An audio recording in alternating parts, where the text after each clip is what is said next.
feel more relaxed. That therapy worked very well. Maybe it was home for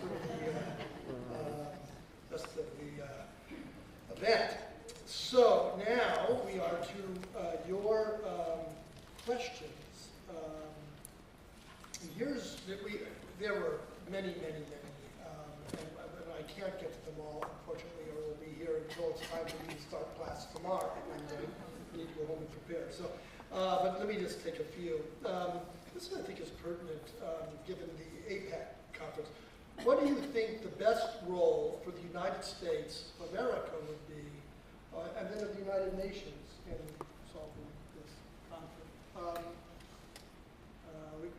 I'll try and keep rough score. Mr. Spear, I'm sorry. Okay, you can all hear me? I think the only thing that will bring peace is when the Palestinians, as I said, acknowledge their responsibility for instigating the conflict. And the best thing that could happen is that the United Nations and the United States would stop catering to their fantasy as innocent victims and instead make them acknowledge that. And on that day, you'll have the beginning of peace.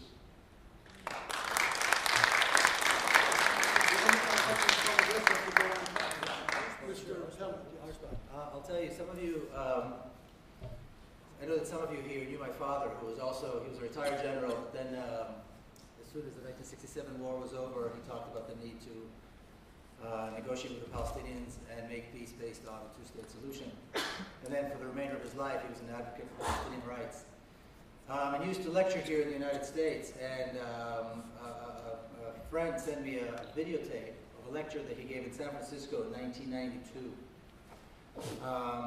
And another friend here, Barbara, sent me some notes of something that he said when he spoke here in the United States in 1983. And having been a general and, of course, a military expert, and having spoken Arabic, he taught Arabic as well after he retired, he really knew and understood both sides. And his point to American publics was, stop sending money to Israel. Stop giving money to Israel. Stop sending weapons to Israel. If you care about Israel, if you care about the Jewish community in Israel, if you care about the moral fiber of the Jewish community in Israel, stop sending money, stop selling arms. He said a country that buys arms does not want peace. Stop selling arms. This was the role. And it's still in effect today. Another question, this is a long one, but a good one. In Greg Meyer and Jennifer Griffin's book, This Burning Land, the authors summarize what they call the conventional wisdom to resolve the conflict as follows. Do you agree or disagree with the conventional wisdom? And here it is, the quote. 2 states for 2 peoples with the same, with some tweaks to the boundaries that existed before the 1967 war. Israel will have to leave most of the West Bank, although it will probably keep the largest settlement blocks. In return for any West Bank lands it retains, Israel will have to give up comparable territory that is now part of Israel. The Palestinian state will include all of Gaza, most of the West Bank. The Palestinian state will also get a capital in East Jerusalem, although Israelis will probably remain in the Jewish neighborhood in that part. The Palestinian refugees scattered throughout the Middle East and around the globe will be allowed to move to the new Palestinian state, although only a small minority will be permitted to live in Israel, even if they once owned land there. All right, so that's, we'll call that the conventional view. I won't argue with the term. There's a couple comments on that view. Professor Baum, did you? Sure, I think that we've heard that conventional view for many, many years. I think it was on the negotiating table for many, many years. And I think that had they signed any kind of deal like that, it would have been the deal on the table. I think that we should also look at the fact that it was not finalized. And the reason it was not finalized is because Israel does not really agree to stop settlement construction even for one day. And in the past, I think it was said here before me, when the US government wanted Israel to stop building a settlement, they knew how to do that. They just gave a price to it. They said it was Bush Sr., the last US president who actually stopped Israel from building a settlement. He said that if you build it, you will lose the collaterals for loans or something like that. when it comes with a price and not just as kind of an announcement, an empty announcement, then Israel stops building settlements. Things have changed radically. As Jonathan has said before me, the situation on the ground now is that of a one state. Israel controls the entire area. The road system is unified. Israelis go throughout the West Bank. They don't even know they are in the West Bank. My uncle moved to a settlement, and when I told him I won't come to a celebration for his new house because I don't want to go and celebrate in the settlement, he said, it is not a settlement. I'm a labor person, and I don't want to live in the settlement. He didn't know where his house was. Now, I don't know if he was kidding or not, but that's how he spoke. And he was able to do that because there is no border. Not for the Israelis that travel with complete freedom of movement all around the West Bank and have Israeli laws follow them around. They don't even see the difference. They don't even see the Palestinians, by the way, talking about the split. They're all surrounded by walls and out of the main road system. So the question for me as a practical person would be what to do now. And I think many Israelis fear that if there is ever a decision to move all the Israeli settlers out of the West Bank in order to allow for some contiguous area for a future independent Palestinian state, we will have civil war with the Palestinians. And I think we've been stuck with this question of one state, two state, three states for too long, and it is really important to focus on what's really important, and that is equality and democracy. And equality and democracy can work in one state, it can work in one state with two parliaments, it can work in one state with three parliaments, it can work in a situation when you have cantonized organizations. There are many, many different solutions. We are a very ingenious people. We can create some good solutions. It's not that difficult to live together once there is an incentive to actually do that. Problem is how to get to a point where the powers that be that actually profit from the existing situation and talk about managing the conflict instead of solving it, have some incentive to try and solve it.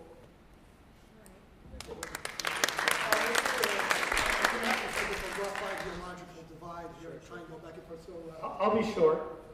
I just want to say, since the issue of settlements was brought up, on moral principle, a Jew has the right to live anywhere he wants to live on the planet. Anyone who says he does not is preaching ethnic cleansing and racism. So while they say that Israel is preaching ethnic cleansing, in fact, that's what they're preaching. If we just heard that the Jews will have to leave the settlements, or what they call the settlements, for the sake of peace, and I would ask why. I would ask why a Jew can't live exactly anywhere he wants to live. Why does a Jew not have the same right to live in Hebron as does an Arab? Why does a Jew not have the same right to live in Jerusalem as an Arab has to live in Jaffa? And I'll take an answer if anyone has one. Okay, Professor Baum. I don't want to give the full answer. I just want a green card, please. I want to live and work here, and I don't have a green card.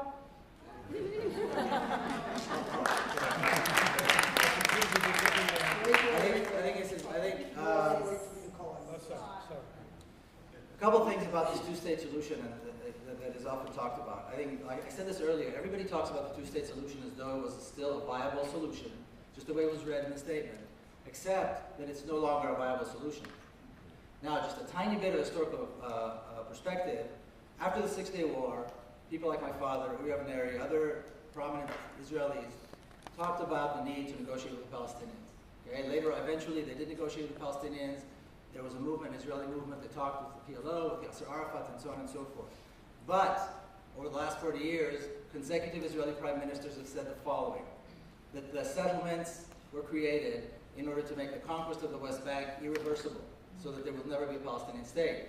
Furthermore, they said, any solution that Israel will agree to, any compromise, so to speak, will not include East Jerusalem, which is now almost a quarter of the West Bank, because they've increased East Jerusalem 70-fold, does not include the Jordan River Valley, which is a third of the West Bank, and does not include the major settlement blocks, which again comprise a big part of the West Bank. So where are they going to have a Palestinian state exactly? That is the question, since Israel, in the best case scenario, will not give up any of these other lands. The notion of exchange, I think, perhaps is a good one, but only if the Palestinians get to pick where they go. So if we're going to give them lands like in exchange, because we took their lands to build settlements illegally without buying them, and that's why the settlements are there. And we're going to give them lands in return somewhere else. Let them pick, because the Israeli notion is to give them some bit of land in the Negev desert. But if they give away their land, I think it would be only fair to let them choose which land they get in return, which of course I don't think will happen. Professor Ron, did you want to?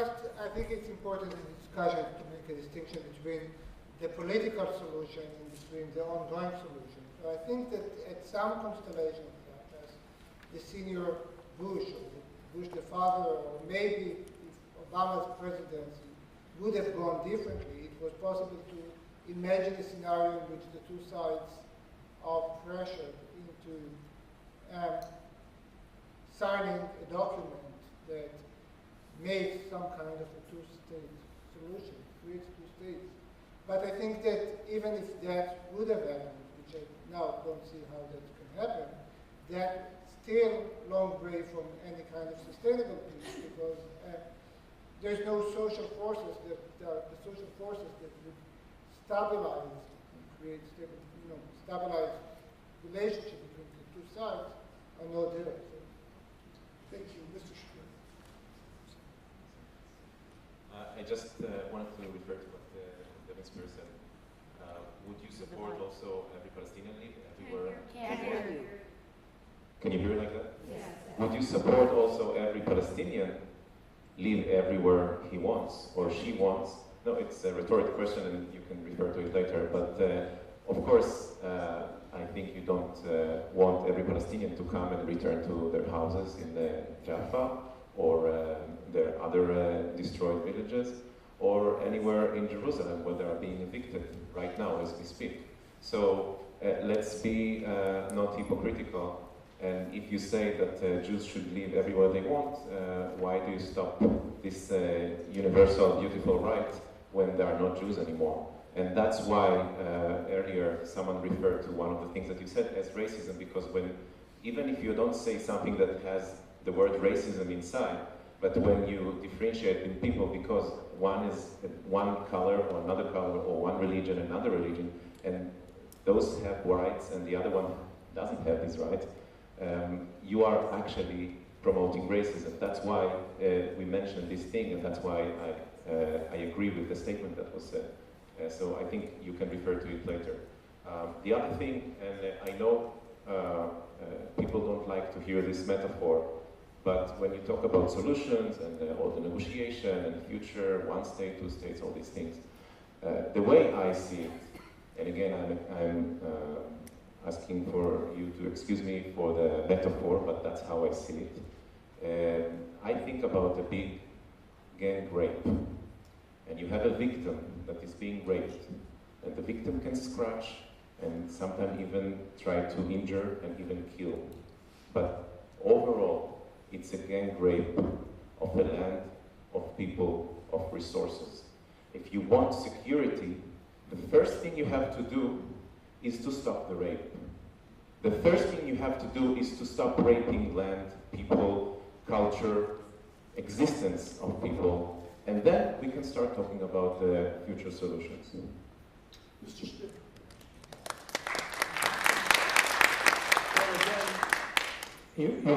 Again, in a very nice way, we've heard Israel demonized. Now she's a rapist, as well as apartheid and ethnic cleansing. But once again, the fact is, Arabs live all throughout Israel.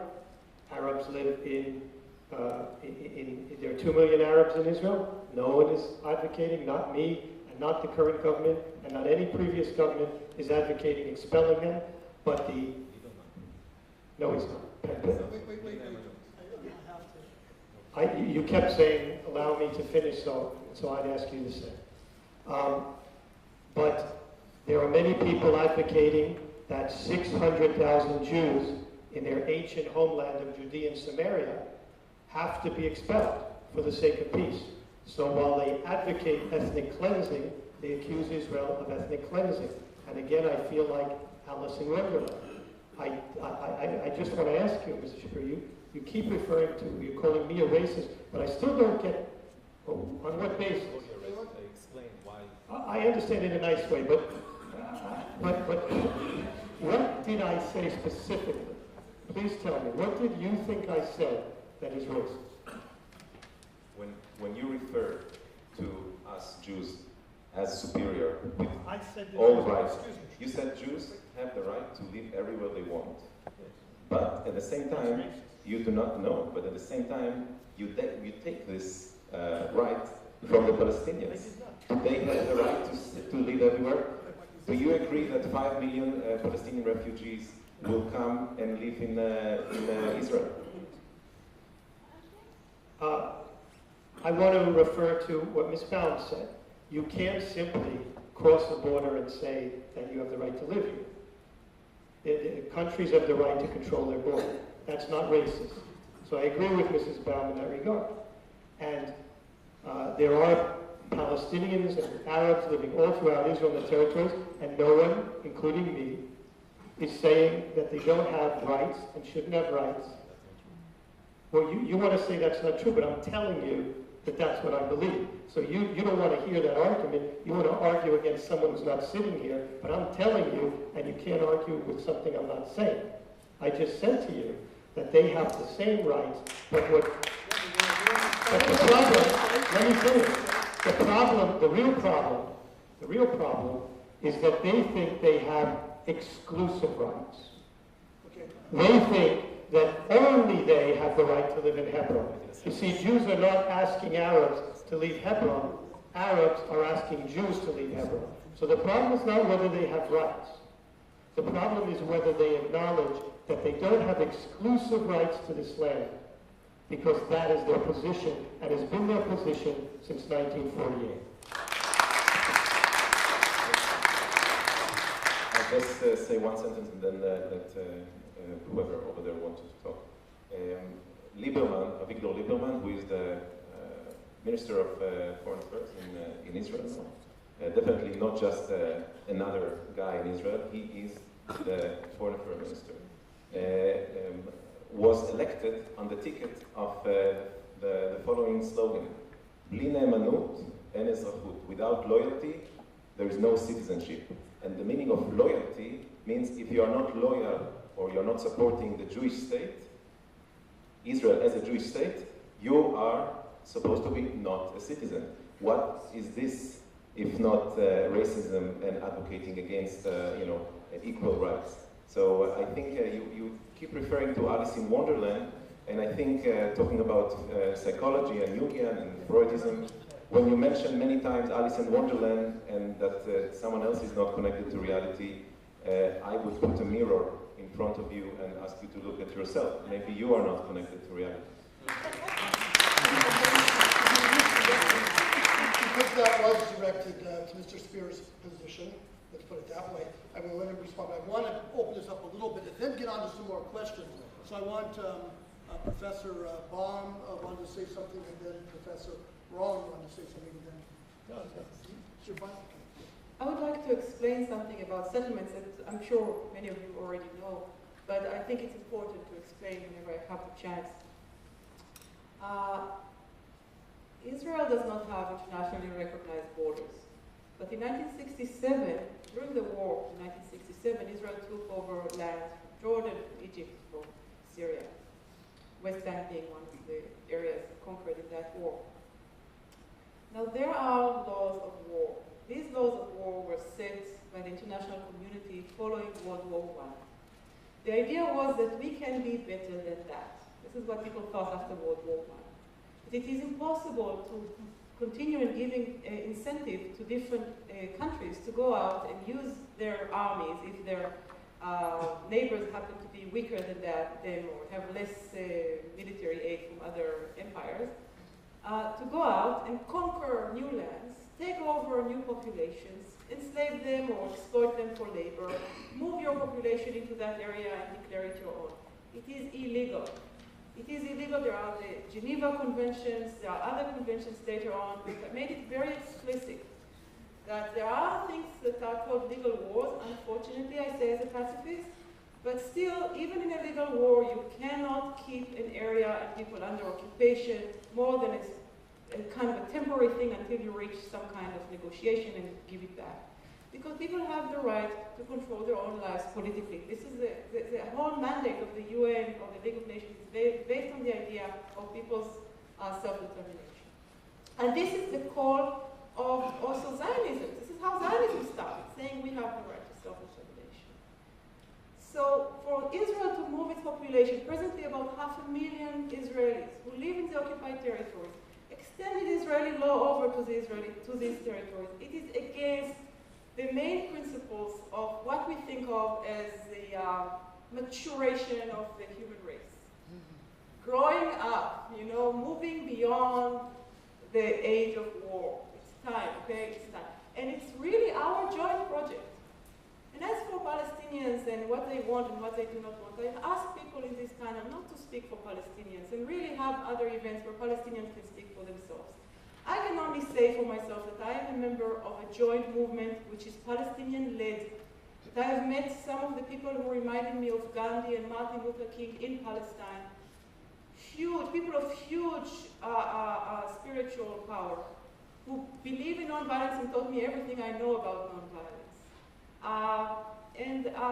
This is a movement that uses the tools of traditional nonviolence in order to create a joint future for both peoples on that land. More than that, you have to listen to them. Professor. I'm all in favor of rights. I think that maybe it's not the good language, it's not the best language to discuss. There are many questions of rights in the context of the conflict, but I don't think that that's the best language to discuss the conflict itself. I think it's a conflict between two national cultural groups, and if you want to refer to rights, maybe it's better to refer to group rights. So I don't think that the competition of whose rights is more violent is helpful in understanding the context of the conflict. Okay, I'll take another question here. It says, the label of anti-Semitism gets pinned on anyone who chooses to question anything Israel does, thoroughly squashing any debate in the U.S. from Congress on down. Anti-Semitism is based on myths and untruth. As long as criticism is based on fact, the issue of anti-Semitism shouldn't come up, but it does. How do we change this? I think it's an interesting question, Mr. Spear. I think that's a very good question, and it often comes up. And I want to make clear the difference between people who oppose Israel and anti-Semitism. The difference is whether or not you have a dual standard for the Jews and other people. The essence of anti-Semitism, like any racism, is that you hold people to a different standard. So if you hold Israel to a different standard, you are an anti-Semite. If that's not the case, you have the right to criticize Israel. I criticize Israel, but I don't hold her to a different standard than I hold any other country. If you hold Israel to a utopian moral standard to which you don't hold other countries, for example, if you advocate divestment and sanctions and boycott from Israel because of alleged human rights violations, but don't advocate them against Syria or Libya for the last 40 years, then you're an anti-Semite, because that's a double standard. That's what a double standard is.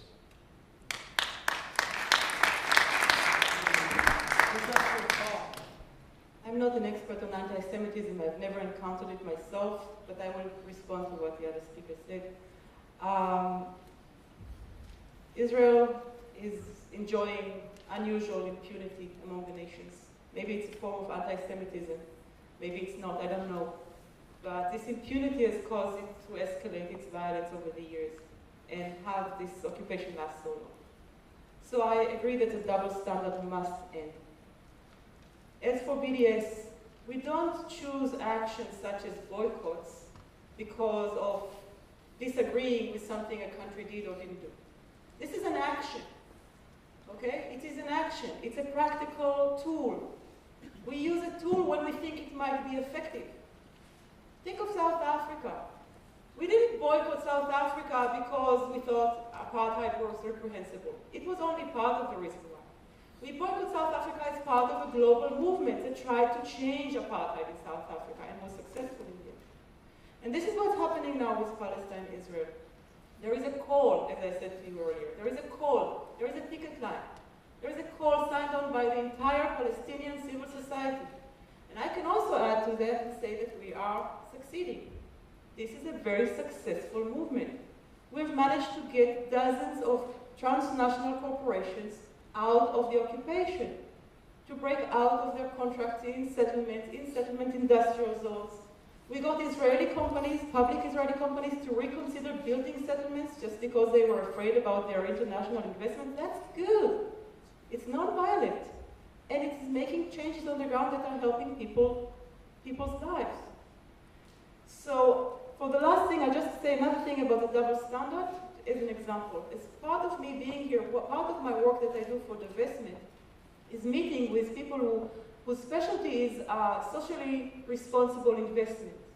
And I'm trying to talk to analysts and managers in socially responsible investment corporations about divesting their funds or even engaging with corporations that are involved in crimes in Palestine. Corporations that are involved in the checkpoints, such as Hewlett-Packard. Corporations that are involved in building fences around settlements, such as Motorola Solutions. Corporations such as Veolia, that is involved in segregated transportation. And what I heard from these analysts and managers is that according to their existing screens, they screen for human rights violations. These are indeed violations, but they have never before looked at Israel-Palestine at all. They have not conducted any research on Israel-Palestine. And when I asked them why, because the information is out there, and if not, I can give it to them, they said it is too controversial. In other words, it can cost them clients. So yes, let's please end the double standard. I think